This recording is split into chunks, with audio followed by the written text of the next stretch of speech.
하나님의 말씀을 받도록 하겠습니다. 하나님의 말씀은 사도행전 26장 24절부터 32절까지의 말씀입니다. 신약성경 234쪽입니다.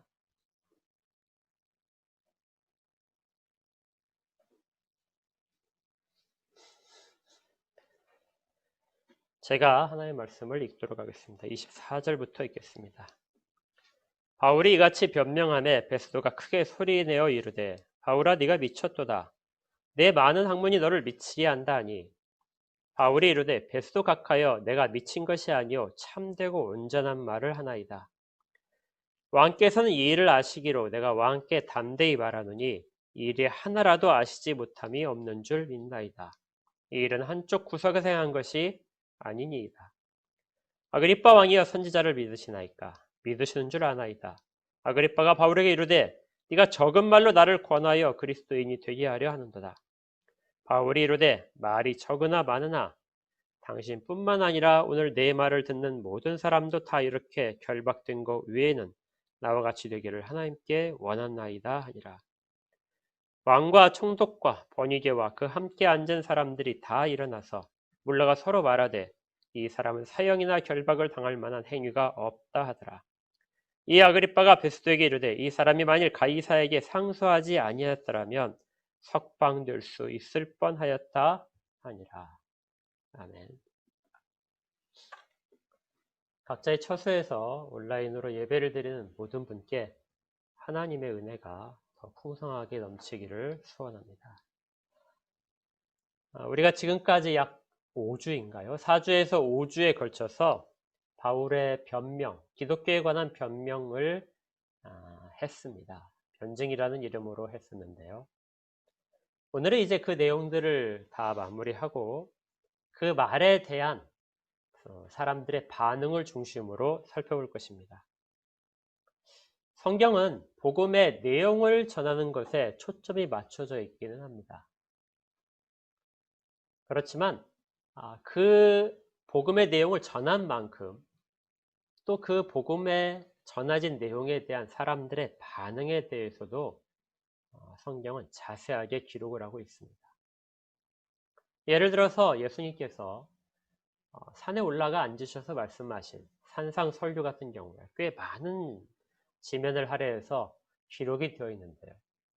그 일이 끝난 다음에 사람들의 반응들이 나타나게 됩니다. 성경이 이처럼 어떤 복음에 관한 내용뿐만이 아니라 사람들의 반응을 같이 하는 이유는 사람들의 반응을 통해서 복음의 핵심적인 내용이 드러나기 때문에 그렇습니다. 예를 들어서 복음에 대한 예수님에 대한 반대자들이 예수님께 대해서 한 말들을 보게 되면요. 안식일에 예수님께서 하신 일에 대해서 어떤 사람들이 그 일에 대해 예수님을 고발하려고 했습니다. 그러자 예수님께서 안식일의 의미와 또 예수님 자신과의 관계에 대해서 말씀하셨습니다. 그러니까 복음에 대해서 반응하는 사람들의 그 말을 통해서 복음의 핵심이 무엇인지가 더 선명하게 드러나는 것이죠.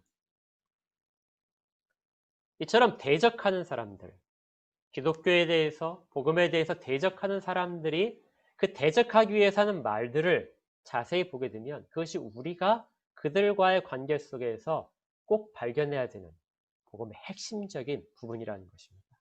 그들이 왜 대적할까요? 듣기 싫은 거죠. 어떤 부분들을 듣기 싫은 겁니다. 그리고 그것이 기독교를 받아들이지 못하는 사람들의 가장 복음에 대한 핵심적인 반항입니다.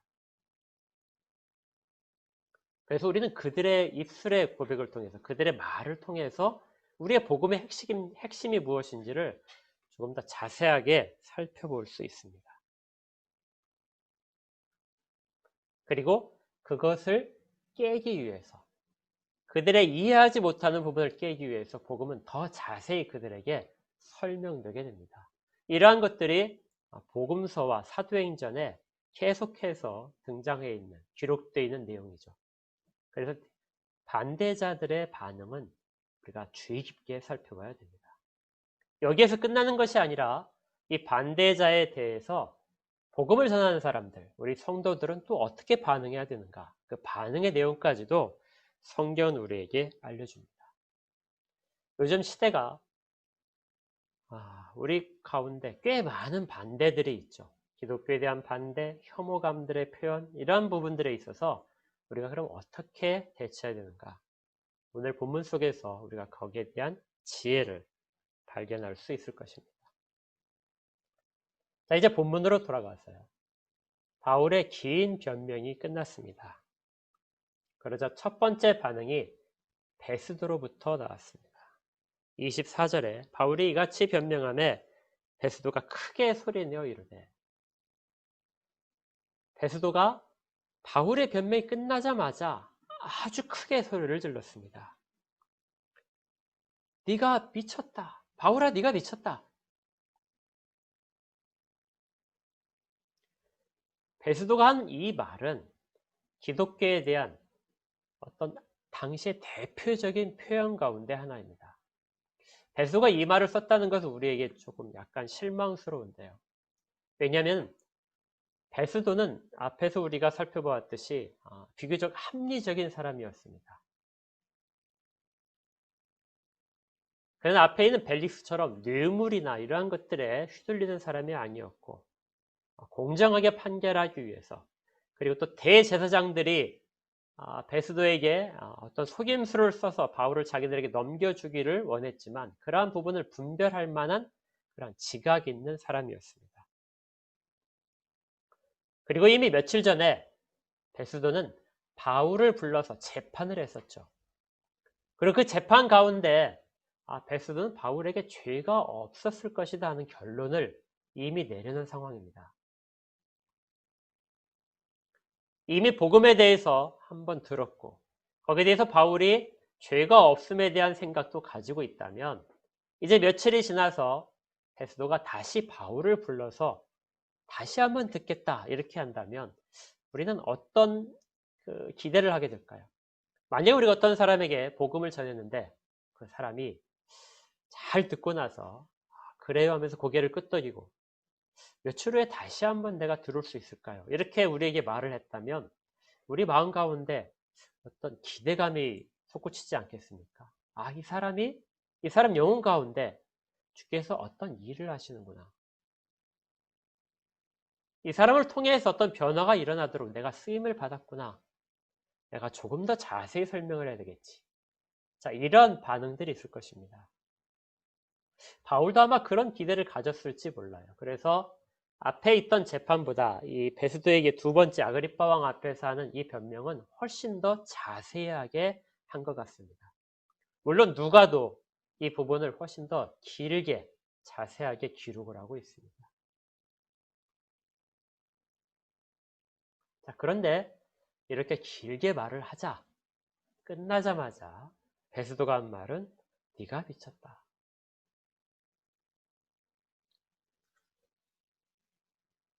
베스도가 계속해서 한 말이 무엇이냐면요. 내 많은 학문이 너를 미치게 만들었다. 베스도가 볼 때 바울이 학문적으로 상당히 탁월한 사람이라는 것은 그가 말하는 것에서 잘 드러났습니다. 바울은 많은 공부를 했죠. 특별히 유대 율법에 대해서 정통을 했고 유대인의 교육법은 당시에도 매우 유명해서 유대인들이 하는 수사학적인 공부들은 그 당시에 모든 세계에서 가장 으뜸이 되는 그런 정도의 가치를 가진 교육이었습니다. 거기다가 바울은 수사학이나 철학에 대해서도 상당히 정통한 사람이었습니다. 그러한 것들이 바울이 이야기하면서 자연스럽게 드러났던 거죠. 베스도는 공부를 많이 한 사람인데 베스도가 보기에도 바울은 상당한 학식이 있는 사람이었습니다.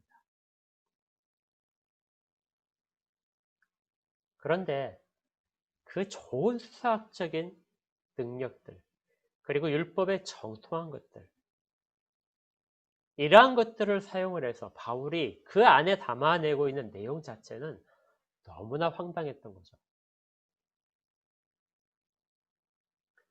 어떤 사람이 신이 인간의 죄를 담당하기 위해서 이 땅 가운데 내려오고 그 신을 거부하기 위해서 사람들이 그 신을 잡아 죽이고 그리고 그 신은 그들을 용서하고 다시 부활해서 그들을 자기에게로 이끌기 위해서 지금도 사람들을 보내서 그 이야기를 전하고 있다. 베스도가 볼 때는 정말 황당한 이야기입니다. 베스도는 자연인이죠. 자연인이란 한 번도 복음에 대해서 접해보지 못한 사람, 일반적으로 세상 가운데 있는 사람들을 자연인이라고 합니다. 베스도는 자연인의 대표자입니다. 그는 불과 한 일주일 전에 이 유대 땅에 왔기 때문에 기독교에 대해서 전혀 알 수도 없고 또 유대교에 대해서도 잘 모르는 사람입니다. 그런 사람이 볼 때 바울의 이야기들은 전혀 근거 없어 보이고 또 어떤 입증할 만한 그러한 부분이 하나도 없는, 그래서 황당하고 미친 것처럼 보이는 그런 표현인 것입니다. 우리가 보통 미쳤다는 표현은 언제 쓰나요? 법률 용어 중에 금치산자라는 용어가 있습니다. 지금은 이제 사용하지 않는데요. 금치산자라는 그 용어는 심신을 상실해서 어떤 합리적인 판단을 할 수 없는 상태의 사람을 말합니다. 그러니까 치매라든지 어떤 약물에 의한 중독이라든지 아니면 사고로 인해서 인지 기능의 일부가 사용할 수 없게 됐다든지 또 귀신 들림이라든지 이러한 부분을 통해서 그 사람이 자기의 의지대로 어떠한 판단을 하지 못하는 상황, 이러한 상황에 대해서 우리 법률적으로 금치산자 이렇게 얘기했던 것이죠. 이런 사람들이 하는 말은 법률적으로 인정받지 못합니다.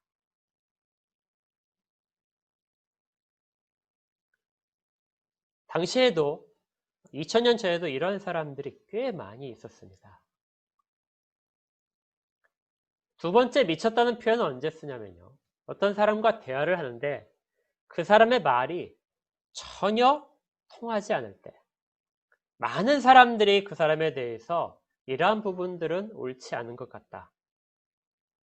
당신의 편협한 생각이다.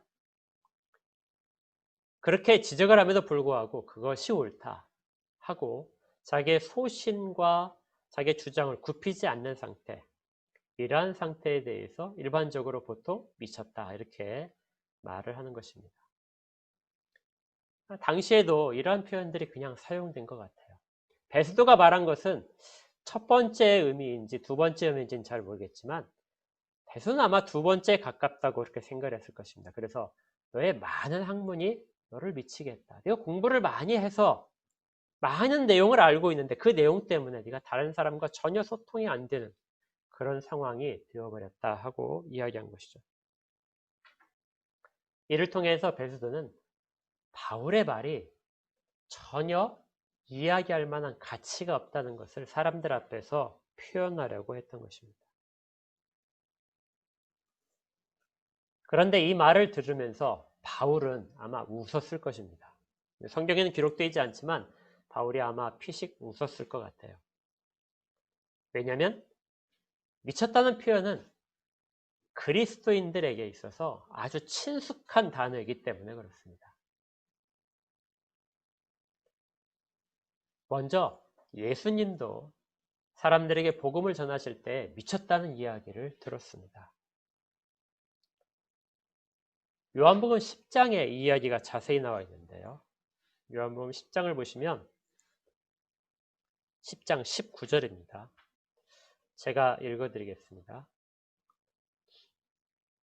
이 말씀으로 말미암아 유대인 중에 다시 분쟁이 일어나니 그 중에 많은 사람이 바로되 그가 귀신 들려 미쳤거늘 어찌하여 그 말을 듣느냐 하며, 사람들이 예수님께서 말씀을 하시자 그 말씀을 듣고 나서 그 중에 많은 사람들이 뭐라고 했냐면요. 네가 미쳤구나. 귀신이 들렸구나.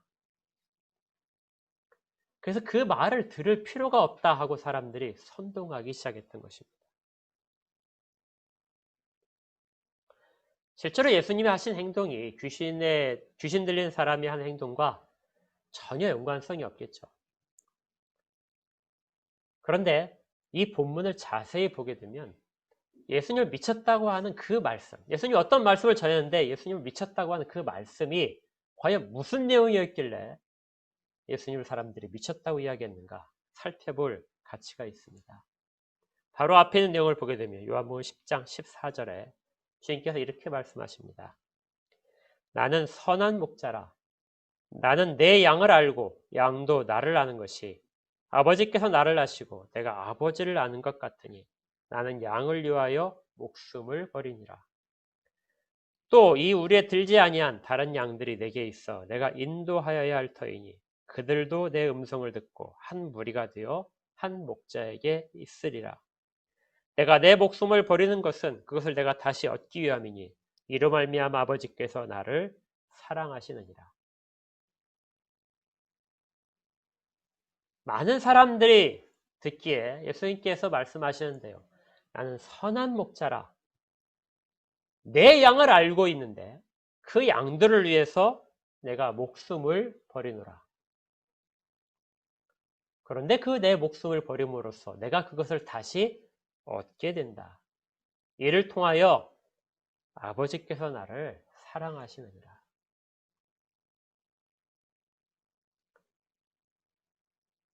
주께서 말씀하신 이 선한 목자에 대한 내용을 들은 유대인들은 이해가 안 됐습니다.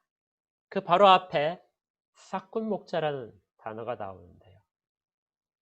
당시에 양을 치던 거의 아주 많은 사람들이 주인의 양을 치는 싹군의 목자였습니다. 그러니까 월급을 받는, 품삯을 받는 그러한 일꾼들이 양을 치고 있는 것이 많았죠. 유대인들에게 양을 친다는 것은 매우 천한 직업이었습니다.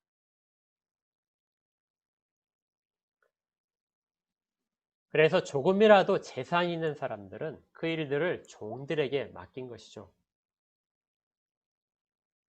그 종들은 자기가 받는 품삯만큼만 일을 했습니다. 그러니 자기가 그 맡은 양이 위험에 처했다. 이렇게 했을 때 그 양을 위해서 자기의 목숨을 거는 사람은 거의 없었던 것이죠. 간혹 자기 소유의 양이 있어서 그 양이 위험에 처해 있다면 그 위험을 무릅쓰고 그 양을 구출하기 위해서 가는 그러한 주인들은 있을 수 있습니다. 그렇지만 양 대신에 자기의 목숨을 주고 그 양을 구해내라 그러면 어떤 주인도 그 일을 하지 않을 것입니다. 그런데 주님이 말씀하시는 이 선한 목자에 대한 이야기는 그 양을 위해서, 내 양을 위해서 내가 내 목숨을 바꾼다는 얘기거든요. 그리고 그렇게 바꾼다면 나는 그 목숨을 다시 얻게 될 것이다. 그리고 그 일을 하면서 하나님이 나를 사랑하시는 것이다.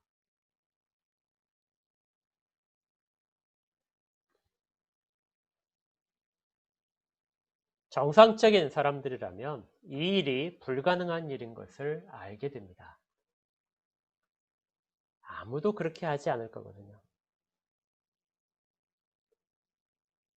정말 기본적인 생각이 있다면 그렇게 하지 않는 것이죠. 그래서 사람들은 예수님에게 저가 하는 말을 전혀 귀담아 들을 필요가 없다. 저는 미친 사람이다 하고 이야기했던 것입니다. 근데 실제로 주님은 그렇게 하셨습니다. 베스가 볼 때 바울도 그렇게 보였을 겁니다. 바울이 전한 내용을 보게 되면 그리스도가 고난받으시고 죽으시고 부활하셨다는 내용을 전했습니다. 그리고 그 일을 자기가 전하도록 그렇게 사람들에게 세워졌다 이렇게 말했었죠. 지금 바울을 보면 바울을 죽이려고 하던 사람들, 그 사람에게 이 일들에 대해서 바울이 증거하고 또 그 일을 위해서 고난과 핍박과 죽음의 위협 앞에 스스로를 내어놓은 것입니다. 바울이 예루살렘에 올라온 것은 그러한 일들이 있을 것을 알면서도 올라왔던 것이죠. 베스도가 볼 때는 그 말의 진실성 이런 것들을 떠나서 바울이 지금 하는 행동 자체가 전혀 이해가 안 됩니다.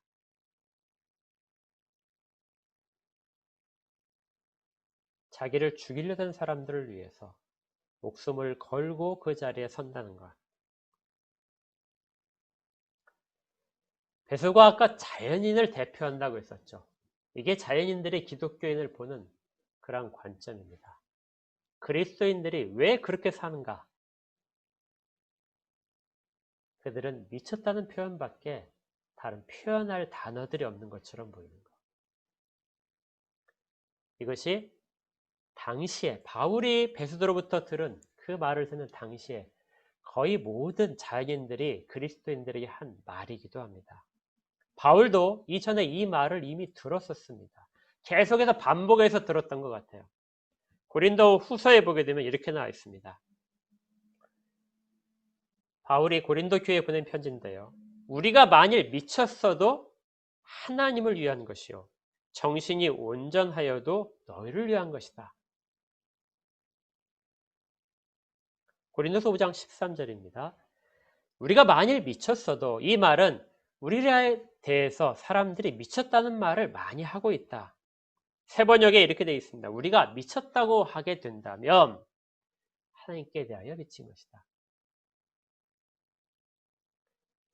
너희들이 만약에 우리를 미쳤다고 하는데 그것이 우리가 하나님께 대해서 미친 이 상태를 말하는 거라면, 그리고 너희들이 표현할 단어가 그밖에 없다면 그건 맞는 말이다. 우리는 하나님께 대하여 미쳐있다. 이 미쳐있다는 말은 다른 모든 가치들보다도 그 가치가 최우선이라는 것입니다. 비교하지 못한다는 것이죠. 우리는 하나님의 말씀이 모두 다 옳다고 생각한다. 예수 그리스도께서 우리에게 하신 모든 말씀이 진리라고 생각한다. 거기에 대해 지적한 거라면 그 표현은 맞다. 우리는 예수께, 하나님께 미쳐있는 사람들이다.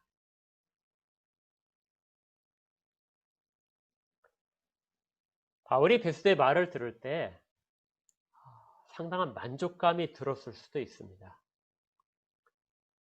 왜냐하면 그 내용에 대해서, 하나님께 대해서, 그리고 예수 그리스도에 대해서 그는 잘 전한 것이기 때문에 그렇죠. 우리가 복음을 증거할 때, 누군가와 기독교에 대해서 이야기할 때 우리에 대해서 누군가 그런 표현을 혹시 들어본 적이 있나요? 너 예수한테 정말 미친 것 같아.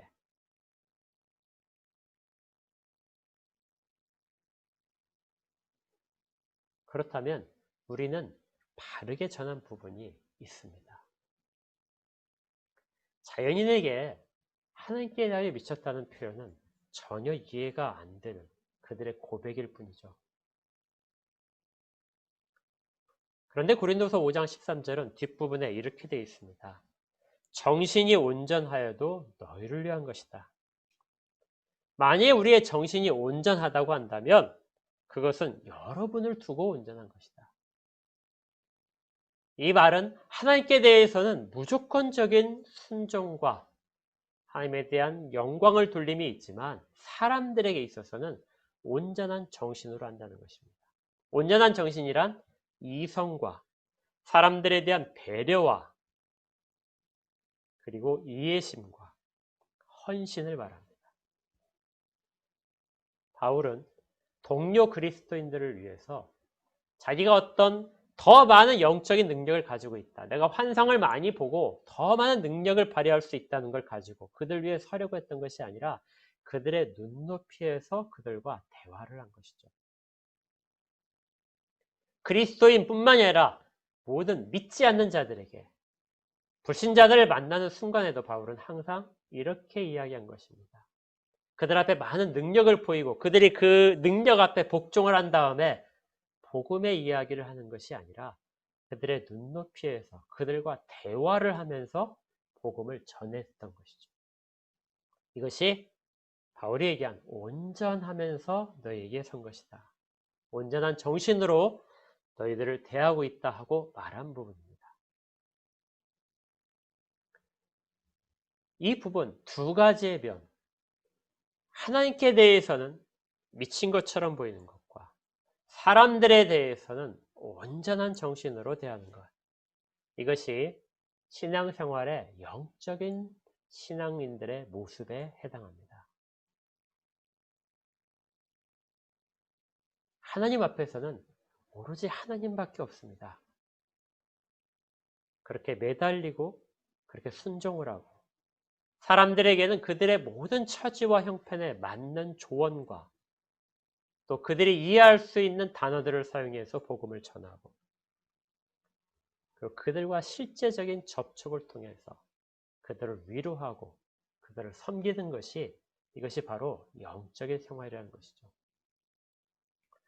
우리가 보통 잘못 사용하는 단어 중에 하나가 바로 이것입니다. 우리가 영적이라고 얘기하게 되면 사람들이 모르는 어떤 신비스러운 경험을 하고 귀신을 본다든지 이러한 부분들에 대한 이야기를 하게 되면 영적인 것처럼 보입니다. 방언을 하고 이러한 부분들이죠. 예언을 하고. 그런데 성경에서 말하는 영적이라는 말은 가장 합리적인 걸 말합니다. 우리의 영혼이 살아났다면 우리의 이성과 우리의 양심도 회복됐습니다. 영과 이성과 양심이 별개로 존재하는 것이 아니라 이성과 양심은 아직 타락한 상태에 있고 영혼만 중생한 것이 아니라 영혼이 중생하며 이성과 양심도 회복됐던 것이죠. 그러한 부분들이 같이 움직입니다. 같이 사용되는 것이죠. 그래서 중생한 사람에게는 거듭난 그리스도인에게는 영적인 부분과 육적인 부분에 대한 구별이 사라지게 됩니다. 이것이 바로 진정한 영적인 신앙인이 되는 것입니다. 바울도 로마서에서 너희 몸을 거룩한 산 제물로 드리라. 이것이 너희가 드릴 영적 예배니라. 영적인 예배와 몸이라는 것이 구별되어 있지 않다는 것이죠. 그래서 교회에서 감격에 사로잡혀서 찬양을 하고 또 어떤 희열에 사로잡혀서 그 모든 영광을 주님께 돌리는 그러한 것들을 하는 것만 영적이 아니라 삶의 모습에서의 회복된 양심으로 회복된 이성을 가지고 주의 일을 하는 것, 주의 백성으로 살아가는 것이 바로 영적인 생활, 가장 합당한 예배자가 되는 것입니다.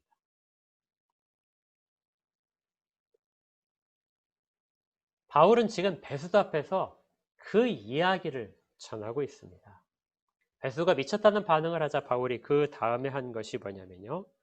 본문에 가서 사도행전 26장 25절입니다. 바울이 이르되 베수도 각하여 내가 미친 것이 아니요 참되고 온전한 말을 한 것입니다. 내가 당신에게 한 말은 미쳐서 하는 말이 아니라 정말 참된 것입니다. 그리고 정말 참 정신으로 온전한 정신으로 한 말입니다. 참되는 말은 실제로 진리에 속한다는 이야기도 있지만요. 그것이 역사적으로 증명이 된 사실이라는 뜻도 있습니다. 내가 말한 것은 내가 지어낸 얘기가 아닙니다. 내가 어떤 환상 가운데서 보고 그걸 이야기하는 것이 아닙니다. 이것은 이미 오래전부터 선지자들을 통하여 성경을 통하여 그리고 역사 가운데 드러난 일입니다. 실제로 있는 내용이고 그 내용은 증명된 내용입니다. 이것이 참되다, 진리다 하는 말입니다. 이 원래 참되다는 말은 우리가 보통 아멘이라고 하는 단어 있죠. 그 아멘이라는 하는 단어에서 유래된 단어입니다. 그 단어를 번역할 때 신약에서 사용되는 단어입니다. 그러니까 진실로 그렇다. 그 내용이 진실인 것을 내가 믿고 있다.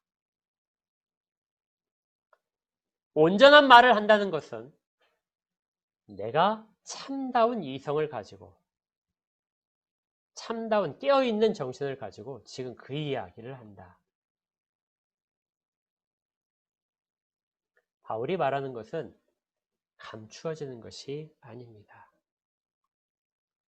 계속해서 26절에 이렇게 말합니다. 이 일은 한쪽 구석에서 행한 것이 아니다. 어떤 일부 집단에서만 있는 진리가 아니고 이미 모든 민족들 앞에서 선포된 내용이다. 사람들 앞에서 말할 때의 내용과 어떤 특정한 집단에서 하는 내용이 다르고 그걸 포장해서 사람들 앞에서 이야기하는 것이 아니라 어디에서나 이미 이 진리는 다 똑같이 선포되고 있다.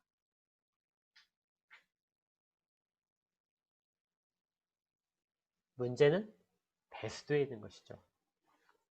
바울이 이렇게 잘 설명하고 배수도에 이해할 수 있는 단어들을 사용해서 설명을 함에도 불구하고 베스도가 미쳤다고 하는 것은 그에게 전혀 그 복음을 받아들일 수 있는 어떤 씨앗 같은 것이 전혀 없기 때문입니다. 이 반응은 자연인들이 복음을 받아들이기가 얼마나 어려운지를 알려줍니다. 그럼에도 불구하고 바울이 전한 것처럼 우리는 계속해서 그들에게 그들이 알아들을 수 있는 말로 그들의 눈높이에 맞춰서 계속해서 복음의 실제적인 내용들을 전해야 됩니다. 그것이 바로 성경이 우리에게 계시된 이유입니다. 신비로운 것들이 별개로 있는 것이 아니라 신비로운 것이 사람들의 눈에 맞춰서 사람들이 이해할 수 있는 단어와 언어들로 그렇게 표현되어 전해지고 있듯이 우리도 동일하게 하나님이 그렇게 사람들에게 하셨듯이 사람들에게 그렇게 전해야 됩니다. 바울은 그 내용을 다시 한번 베스도의 반응을 보고 전하고 있는 것이죠. 그런데 베스도가 전혀 이해하지 못하니까 이제 옆에 있는 아그리빠 왕의 반응을 봅니다. 아그리빠 왕이요. 당신은 내가 한 말을 이해할 수 있겠죠. 당신은 선지자를 믿지 않습니까? 그렇다면 내 말이 참되고 온전하다는 것을 당신은 알고 있겠죠. 아그리빠 왕은 유대인의 가장 최고의 종교 지도자입니다. 그러니까 그가 유대인의 율법에 대해서 모를 리가 없고 선지자에 대해서 모를 리가 없습니다. 당연히 알고 있다면 바울의 말에 대해서 그것이 참됐다는 것을 증명할 수 있을 것입니다. 그런데 아그리빠는 탁월한 정치인입니다. 만약에 아그리빠가 여기에 대해서 바울이 너의 의견이 옳다, 내가 너한테 긍정한다 이렇게 말을 한다면 유대인들의 반발을 할 것입니다. 반대로 아그리빠가 바울의 말을 부인한다면 그건 선지자들이 했던 모든 말들에 대한 부인이기 때문에 그의 그 존재 자체가 흔들리게 됩니다. 어느 쪽도 찬성할 수 없는 그러한 처지에 지금 아그리빠가 있는 것이죠. 아그리빠가 매우 정치적인 멘트를 하게 됩니다. 긍정도 부정도 안 하죠. 네가 적은 말로 나를 권하여 그리스도인이 되게 하려 하는도다. 이렇게 짧게 말해서 그 짧은 말로 나를 그리스도인이 되게 할 수 있다고 생각하느냐. 이 말은 모든 핵심을 피해가는 말입니다. 여기에서 아그리빠의 반응은 어느 정도 복음에 대해서 들어본 적이 있고 그 내용에 대해서 어느 정도는 호응을 하고 있지만 그걸 드러내놓고 인정할 수 없는 그런 중간적인 입장에 있는 사람들을 대표합니다. 베드로가 앞에 있어서 어떤 전혀 복음과 관련 없는 사람들의 입장을 보여주고 있다면 아그리빠는 복음에 대해서 알고 있지만 그 복음 안에 들어올 수 없는 사람을 대표하는 것이죠. 그가 들어오지 못하는 이유는 자기가 가진 기득권 때문입니다. 내가 예수를 믿는다면 나는 내가 가진 모든 것들을 잃을 위험성이 있다. 실제로 많은 사람들이 그 일 때문에 돌아오지 못하게 됩니다. 자기의 어떤 죄를 인정하는 부분도 그걸 인정하는 순간 자기가 지금까지 쌓아온 모든 것들이 허물어지기 때문에 인정하지 못하는 사람들이 많이 있습니다. 이런 중간적인 답변밖에 할 수 없는 것이죠. 그들은 결코 예수께 나올 수 없습니다. 이렇게 베스도나 아그리빠 왕이나 바울이 전한 내용에 대해서 호응하지 못하는 상황에서, 그런데 바울이 마지막에 남기는 말이 아주 중요합니다. 29절인데요. 29절 우리 다 같이 한번 읽어보겠습니다. 29절 시작. 바울이 이르되 말이 적으나 많으나 당신뿐만 아니라 오늘 내 말을 듣는 모든 사람도 다 이렇게 결박된 것 외에는 나와 같이 되기를 하나님께 원하나이다 하니라. 바울이 말을 한 것은 내가 지금 당신에게 짧은 시간 동안 그렇게 전했던지 아니면 긴 시간 동안 전했던지 아니면 당신뿐만 아니라 다른 사람이라든지 모든 사람들이 다 나와 같이 되기를 원한다. 그런데 바울은 지금 묶여있는 상황입니다. 누가 바울처럼 되기를 원할까요? 그 지금 바울을 둘러싸고 있는 모든 사람들은 왕과 총독과 재상가들과 그 지역에 있는 모든 고위 관리들입니다. 그들에게 그 가운데 묶여서 끌려 나온 죄수가 하는 말이 당신들 모두가 다 나와 같이 되기를 원한다. 그런데 결박된 것 빼고 아무나 주의 이름으로 결박당할 수 있는 게 아닙니다. 결박당한다는 것은 사람들이 보기엔 비참한 것이지만 주의 이름으로 결박당한 것은 바울에게 있어서는 큰 훈장입니다. 명예이기도 하죠. 거기까지 갈 수 있는 사람들은 많지 않습니다. 그렇지만 그 부분을 빼고 난다면 내가 지금 사람들 앞에 서서 미쳤다는 이야기를 듣는 것처럼 그렇게 예수와 하나님께 대하여 잡혀있는 상태, 그 상태가 여러분들도 다 되기를 원한다.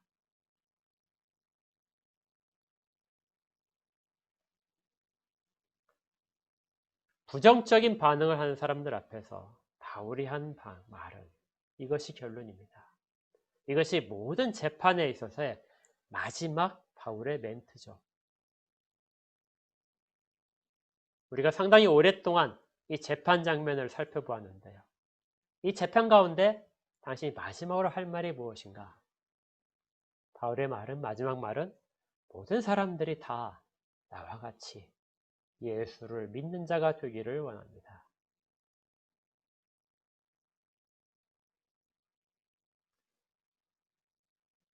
재판은 이제 끝이 났습니다. 마지막 판결만 남았죠. 이제 청문회를 끝마친 사람들이 따로 모여서 회의를 내서 결론을 내립니다. 그들의 결론은 이렇습니다. 이 사람은 사형이나 결박을 당할 만한 어떤 행위도 없다.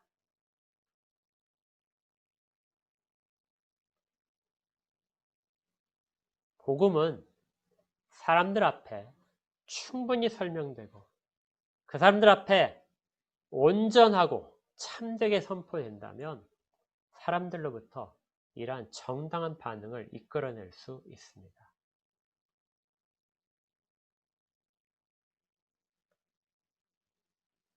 바울에게 있어서는 사형당할 일도 저렇게 묶여있을 만한 일도 전혀 우리가 거기에 대한 허물을 찾을 수 없다. 그래서 바울에게는 무죄가 선고되게 됩니다. 하지만 바울은 가이사 앞에서의 황제의 법정 앞에 서기를 상소를 한 것이죠. 그래서 바울은 이제 로마로 가야 됩니다. 지금까지 긴 재판의 결론 부분은 기독교는, 바울은 로마를 위협하는 종교가 아니고 유대인들을 위협하는 종교가 아니고 복음이 복음답게 들려진다면 그들 자체가 거기에 대한 인정을 할 수밖에 없는 그러한 가르침이라는 것을 이방인의 법정에서 선고를 한 것입니다.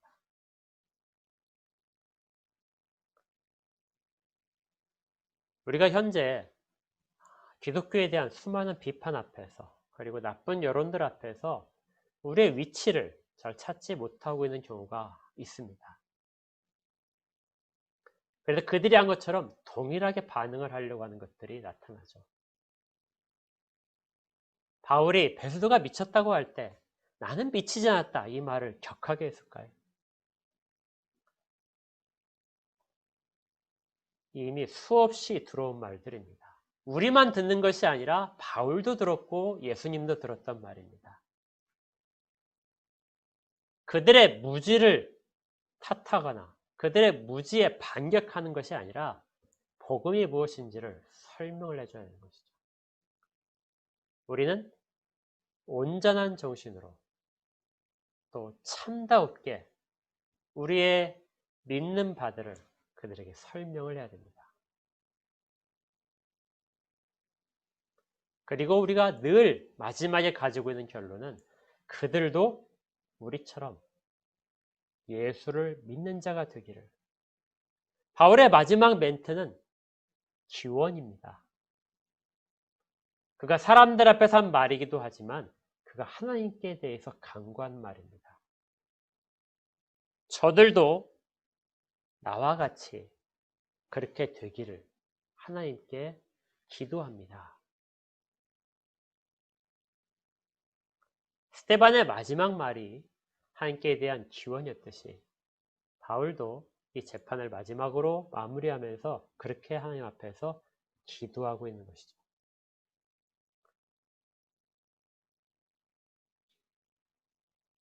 우리가 부당한 일을 당하기도 합니다. 또 어떤 핍박 가운데서 힘들어할 수도 있습니다. 그런데 그리스도인이라면 마지막에 우리가 담아야 될 말은 그런데 저들이 나처럼 이 나처럼이란 말을 쓸 수 있으려면 이미 자신이 그 가운데 그런 적당한 일들을 하고 있어야 되겠죠. 나처럼 그렇게 되기를 원합니다. 주님이 사람들, 자기를 미쳤다고 하는 사람들을 위하여 자기의 생명을 대신 주신 것처럼 바울도 자기를 미쳤다고 하고 자기를 거절하는 사람들을 위하여 대신 자기의 목숨을 내놓을 수 있는 그런 사람이었던 것이죠. 기독교의 진리는 이렇게 해야 입증이 됩니다.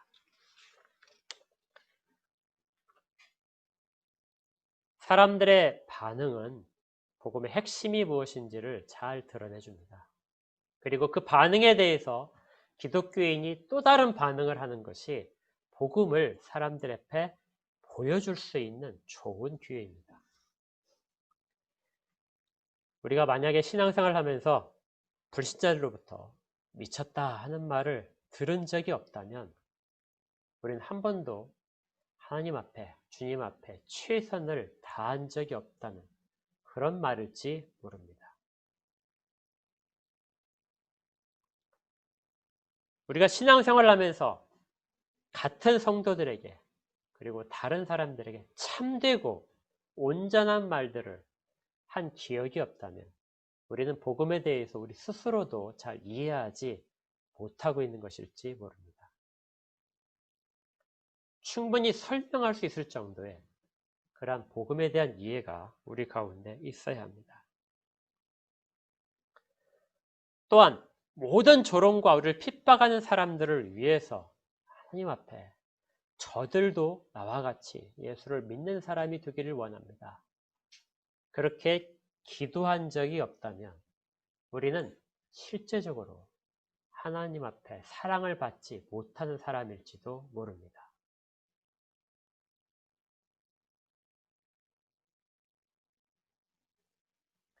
그들을 주님이 선택하셨다면 그리고 그들을 위하여 나를 지금 그 핍박받는 자리에 그들 앞에서 그리스도를 드러내도록 세우신 것이라면 당연히 그들 앞에서 핍박 앞에서 그들의 영혼을 위하여 간구하는 것이 옳을 것입니다.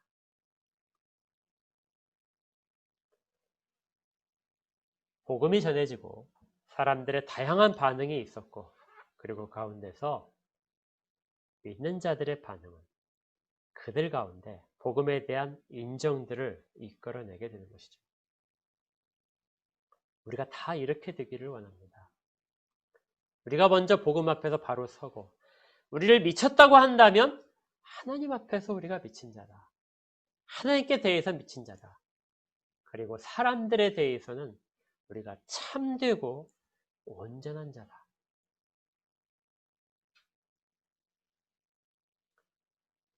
이렇게 이야기를 하는, 그리고 그들을 위하여 기도하는 우리 모두가 되기를 주의 이름으로 축복합니다.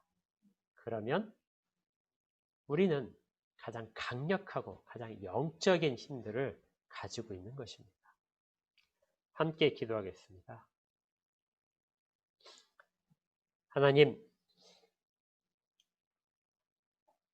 하나님께서 이 땅 가운데 하나님을 드러내셨듯이 또 저희들을 사용하셔서 하나님을 이야기하도록, 주 예수 그리스도를 이야기하도록 선택하심을 감사드립니다. 그리고 그 주를 증거하는 일들 가운데 용기와 담대함을 허락하시기를 원합니다. 많은 부정적인 대응들이 있을 터인데 그 대응에 대해서 제가 바르게 대응할 수 있도록 하시고 참다웠게 온전한 정신으로 설명하고 그들과 대화하도록 저희들에게 모든 부족한 분들을 채워주시옵소서. 그리고 그들의 거절에 대하여 저희가 그들의 영혼을 위하여 한 번 더 간구하도록 저희를 이끌어 주시옵소서. 그리고 이를 통하여 저희가 하나님의 사랑 가운데 있음을 스스로 깨달을 수 있도록 인도하시기를 원합니다.